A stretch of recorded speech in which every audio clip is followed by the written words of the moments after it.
እዚህ እግዚአብሔር ሊባርክ ሲፈልግ ከሚገልጥላችሁ አንዱ ነገር ቦታ ነው። ፕሌስመንታችሁን ሪቪል ያደርግላችሁ የት ነው መሆን ያለባችሁ። ለምሳሌ ለይስሐቅ እዚሁ ቁጭ በል አለ፣ ለአብርሃም ውጣ አለ አይደል? ለዮሴፍ ወደ ግብጽ ሽሽ አለ። በዚህ ዓመት በጌታ በኢየሱስ ስም ሰክሰስፉል የምትሆኑበትን ቦታ፣ የምትሆኑበትን መስሪያ ቤት፣ የምትሆኑበትን ሰፈር፣ የምትሆኑበትን መንደር እግዚአብሔር ያገናኛችኋል። ፍሬያማ የምትሆኑበት በቃ አንድ ዛፍ የፈለግነው ሀገር ላይ ተክለነው ፍሬ ያፈራል። የቴምር ዛፍን ጆርጂያ ልትከለው ፍሬ ይሰጣል።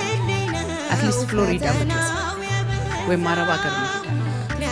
እዚህ እግዚአብሔር ስሪታችንን ያውቃል። የኛ ብሌሲንግ የት ጋር እንደተያያዘ ያውቃል።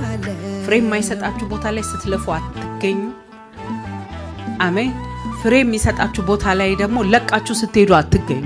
እግዚአብሔር ምን አለ? አው ብሌስ ዩ ስቴይ ዴር። እግዚአብሔር ለይስሐቅ ያለው እሱ ነው። ግን አባቱ ሄዷል እኮ። አባቱ እኮ ህዝብ የሆነው ታላቅ የሆነው በረከት ውስጥ የገባው ቦታውን ለቆት ነው።